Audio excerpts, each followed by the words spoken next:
Welcome to This Explainer. Today we're looking at something you've probably walked past 100 times in corporate lobbies, but, probably never thought about strategically. I'm talking about the office aquarium. And yes, we're actually going to build a data-driven business case for fish today. Have you ever walked into a bustling, noisy open-plan office and just found yourself momentarily mesmerized by a large, glowing tank? Most of us just see a pretty piece of decor, right? Well, today we're diving into the actual data and research behind these installations. We're going to see how they've evolved from just kind of aesthetic novelties into absolutely crucial ROI-driving wellness tools. If you care about workplace experience, employee retention, or honestly just creating a space where people actually want to show up to work, you are definitely going to want to pay close attention. Okay, let's dive into this. For decades, the perception of an aquarium was just a novelty, right? Just a flashy, aesthetic decoration shoved in a corner somewhere. But today, the modern reality is all about workplace design. Aquariums are being strategically positioned as low-friction tools for employee well-being. They're intentionally designed to soften these really busy, high-stress environments. So the key question for businesses isn't just whether people like looking at fish anymore. Instead, the question is whether these installations can actually deliver measurable returns through improved morale, engagement, and the overall workplace experience. To break this all down, we're going to hit four main areas today. 1. The wellness factor. 2. Fostering engagement and culture. 3. Measuring the ROI, and 4. Practical installation best practices. All right, starting off with Section 1, the wellness factor, and how we can soften the constant stimuli. And this brilliantly illustrates what happens when you actually survey employees. The words that come up repeatedly are quieter, more relaxing, and easier to reset. Now, these aren't just marketing buzzwords. These are the actual terms employees use in workplace surveys and internal feedback when they're describing the impact of an office aquarium. A lot of employers are directly linking these installations to stress reduction and an improved mood overall. Just think about the physical reality of an open-plan office for a second. It's a place of constant, jagged stimuli. Phones ringing, people talking, screens flashing. The slow, fluid visual motion of fish counters that perfectly. It's inherently calming, and it provides this immediate, visceral contrast to the high-speed demands of the modern workday. Okay, so beyond just general relaxation, we really need to understand this fascinating psychological benefit called micro-recovery habits. When employees have a nearby non-disruptive visual cue, like, say, a beautifully maintained reef tank, it naturally prompts them to take shorter, more frequent breaks just to unwind for a minute or two. They don't have to leave the building. Actually, scratch that. They don't even have to go all the way to the break room. They just glance over. These micro-recovery moments are absolutely critical for maintaining sustained focus over a long 8-hour workday. By providing this super easy, frictionless way for the brain to take a quick breather, the workplace is quite literally supporting the employee's cognitive stamina. Moving right along to Section 2, fostering engagement and culture through a calmer workplace signal. So, the crucial point here is the concept of the care signal. An office aquarium functions as a tangible, aesthetic investment that quietly communicates to everyone in the building that the company is actually paying attention to their comfort and their environment. Think about how important this is in today's fiercely competitive job market. When a prospective hire walks through your office, they're actively evaluating the workplace experience. Are they walking into a sterile, stressful box, or an environment that signals care and calm? The aquarium kind of becomes this silent ambassador for your company's culture. It plays a very real role in both recruiting top talent and, just as importantly, retaining your best people. But, the cultural impact doesn't stop at recruitment. We actually see organic behavioral shifts happen. A simple water feature quickly turns into a communal gathering point. It fosters this light, easy social interaction among teams who might not usually cross paths or collaborate.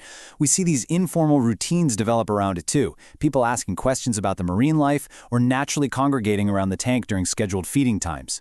During those incredibly busy, high-stress weeks, it encourages shared break moments where colleagues can just stand shoulder to shoulder, look at something peaceful, and connect as human beings rather than just coworkers. It's a real game changer. Okay, let's pivot to Section 3, measuring the ROI, and exactly where those returns usually come from. So the ROI for an office aquarium is rarely just one single metric. It's more like a bundled business case. On the measurable gains side, we're talking improvements in retention, reduced absenteeism that we can directly attribute to improved well-being, upgraded customer experiences and reception areas, and nice boosts in indirect employee satisfaction scores. But let's be pragmatic for a second. The fish aren't going to feed themselves. We have to balance the ledger with realistic recurring costs. Aquariums are definitely not a one-time purchase. You've got filtration and lighting costs, water treatments, food, occasional equipment replacements, and crucially, the labor for maintenance. If you outsource this, service contracts are a major line item. If you keep it in-house, you have got to realistically allocate staff time to avoid neglecting the animals. So how do you actually prove it's worth it? Well, here is your exact blueprint for modeling ROI. Step 1, set your baseline measurements before the tank even arrives. Look at your current employee pulse surveys regarding stress, job satisfaction, and the work environment. Step 2, track those changes post-installation. And Step 3, this is absolutely vital, measure both perception and behavior. Don't just ask if people like it, ask managers for qualitative feedback on productivity. Track whether the aquarium is actually being used. Are break frequencies shifting? Are people actually spending time in that area? Measuring real behavior gives your business case the defensibility it really needs. Now, quick reality check. We do need to keep our expectations grounded and avoid what researchers call cause and effect certainty. Well-being improvements in any workplace are usually pretty gradual, and they're influenced by a dozen different factors. Let's be clear. The aquarium is not a magic wand that's going to instantly cure a toxic work culture. Instead, you've got to treat it as just one element within a much broader well-being strategy. It needs to be paired with better break norms, proper ergonomic improvements, and clear, healthy expectations around employee workloads. It's a catalyst, guys, not a cure-all. Which brings us to our final section, Section 4, Practical Installation Best Practices and Planning this whole thing as a system. Now, what's really interesting about this slide is that nailing these 3 basics is literally the difference between a successful wellness initiative and an ongoing headache. First up, the right location. If it's in a lobby, sure, it boosts customer experience. But if it's for the employees, it should be in a quieter communal zone, visible, but definitely not distracting to someone trying to write a report. Second, the right size. It's got to be proportional to the space. You really don't want a massive tank overwhelming a tiny break room. And third, the right species. You absolutely need marine life with stable maintenance requirements so the upkeep doesn't become a total nightmare. Finally, before a single drop of water goes into that tank, you must do these 2 things. First, assign maintenance up front. Decide exactly who handles the cleaning, the filter checks, and the water testing. If you have equipment downtime or staff changes, animal welfare suffers. And ironically, seeing struggling fish will completely undermine that whole well-being effect you're trying to create, which totally damages employee trust. Second, communicate its purpose. Explain to your team why the tank is there and how it's cared for.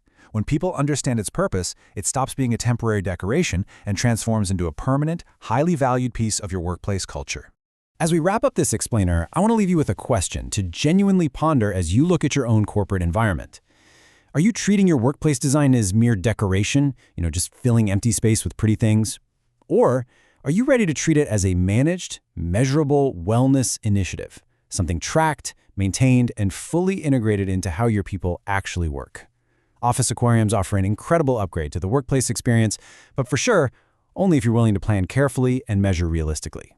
Think about it. Thanks for joining me on this explainer, and I highly encourage you to look at your office space with a fresh set of eyes today.